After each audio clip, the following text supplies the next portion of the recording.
Haleluya, puji nama Tuhan. Selamat pagi saudara yang terkasih dalam Tuhan kita Yesus Kristus. Berjumpa lagi kita di saat pagi hari ini dalam program GPDI Villa Melati Mas Menyapa dimanapun saudara berada. Biarlah kembali di saat pagi hari ini sebelum kita beraktivitas, melakukan tugas dan tanggung jawab kita akan bersama-sama merenungkan akan kebenaran firman Tuhan. Dan kita percaya bahwa firman Tuhan boleh menjadi kekuatan yang baru dalam kehidupan kita. Puji nama Tuhan. Langsung saja firman Tuhan di saat pagi hari ini saya ambil dalam kitab Daniel pasalnya yang ketiga. Kita akan baca ayat 17 dan ayatnya yang ke-18. Sekali lagi, kitab Daniel pasalnya yang ketiga ayat 17 dan 18 saya akan bacakan untuk kita semua. Demikian firman Tuhan. Jika Allah kami yang kami puja sanggup melepaskan kami, maka ia akan melepaskan kami dari perapian yang menyala-nyala itu dan dari dalam tanganmu ya Raja. Tetapi seandainya tidak, hendaklah Tuanku mengetahui ya Raja bahwa kami tidak akan memuja dewa Tuanku dan tidak akan menyembah patung emas yang Tuanku dirikan itu. Puji nama Tuhan, saudara yang terkasih dalam Tuhan kita Yesus Kristus. Saya ini memberi tema perenungan kebenaran firman Tuhan di saat pagi hari ini dengan ketetapan hati. Ya, cerita tentang Sadrak, Mesak dan Abednego ini saya yakin dan percaya bahwa bukan cerita yang asing lagi di telinga Bapak Ibu Saudara, melainkan ini cerita yang sering sekali kita dengar. Bagaimana banyak pembicara sering mengangkat kisah ini, menceritakan tentang tokoh daripada Sadrak, Mesak, Abednego yang bagaimana mereka mempunyai komitmen, bahkan mereka tetap berpegang teguh pada kepercayaan mereka bahwa mereka akan tetap terus berada di pihak Tuhan.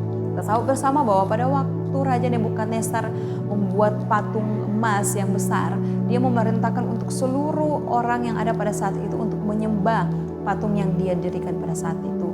Namun ketika didengarnya ada orang pemuda yaitu Sadrak, Mesak dan Abednego bahwa mereka tidak mau menyembah patung yang dia dirikan pada saat itu, ia menjadi sangat marah dan mengancam kepada Sadrak, Mesak dan Abednego bahwa mereka akan dilemparkan ke dalam perapian api yang menyala-nyala.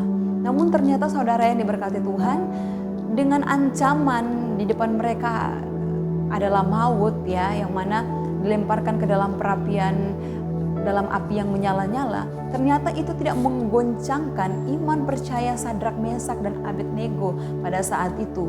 Walaupun mungkin pada saat itu mereka bisa saja untuk berkata bahwa mereka akan menyembah patung yang didirikan oleh Raja Nebukadnezar pada waktu itu untuk menyelamatkan kehidupan mereka.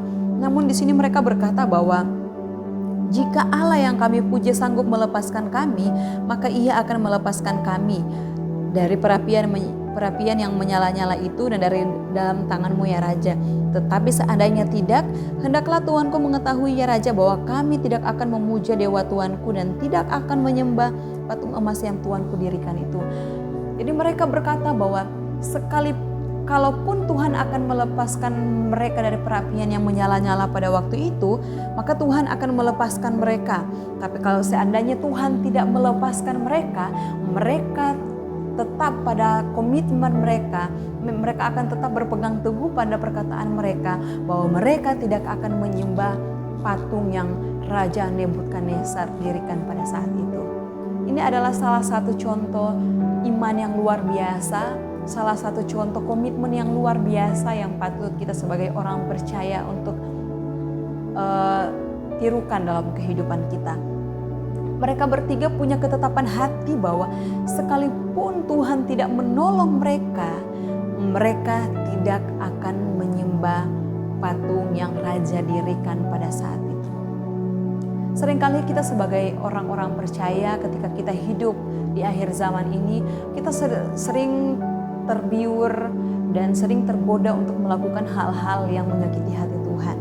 Kita sering melanggar setiap perintah-perintah Tuhan dalam kehidupan kita. Ada orang yang mungkin berkata bahwa sebagai manusia itu adalah hal yang wajar.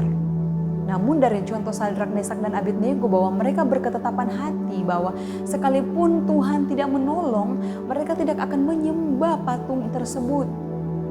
Orang percaya seringkali ketika dihadapi dengan masalah, ketika diancam, mungkin dalam kehidupan kita ketika kita bermasyarakat di luar sana, kita diperhadapkan dengan orang-orang yang mengancam kehidupan kita, mengancam setiap keberadaan kehidupan kita, mereka terkadang mulai merasa takut dan gentar.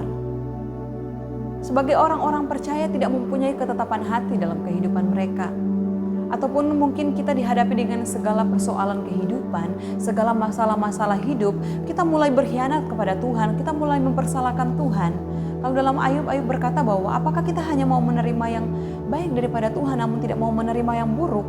Kebanyakan orang percaya ketika menerima hal-hal yang buruk daripada Tuhan, mereka mulai memaki Tuhan, mereka mulai menjauh daripada Tuhan, tersinggung sedikit di ibadah, tersinggung dengan sesama jemaat di gereja, mereka mulai menjauh daripada Tuhan dan tidak mau lagi membangun persekutuan dengan Tuhan.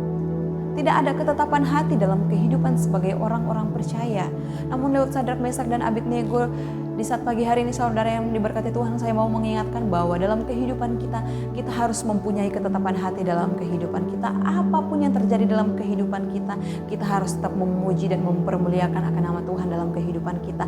Diperlakukan dengan baik sekalipun, diperlakukan dengan tidak baik sekalipun, kita harus tetap bersyukur, memuji Tuhan, dan memperkuat iman kita di dalam Tuhan. Apapun rintangan yang kita hadapi, apapun ancaman, apapun godaan yang akan melingkupi setiap kehidupan kita, biarlah kita percaya bahwa sekali Yesus tetap Yesus dalam kehidupan kita. Kita tidak akan menjual Yesus dengan apapun, melainkan Yesus adalah prioritas utama yang akan menjadi milik bagian kita. Puji nama Tuhan, demikianlah kebenaran firman Tuhan. Biarlah dapat memberkati kita semua. Mari kita berdoa. Biarlah Tuhan, kiranya di saat pagi hari ini kami sudah selesai mendengarkan firman-Mu. Biarlah firman-Mu yang boleh menjadi kekuatan dalam kehidupan kami, memberkati kehidupan kami, untuk kami tetap terus percaya kepada Tuhan. Dan sekali Yesus tetap Yesus dalam kehidupan kami, untuk ajari kami juga Tuhan, untuk selalu berketetapan hati dalam kehidupan kami. Kami siap untuk melangkah di hari yang baru ini Tuhan. Dalam nama Tuhan Yesus kami berdoa dan bersyukur. Haleluya, puji Tuhan.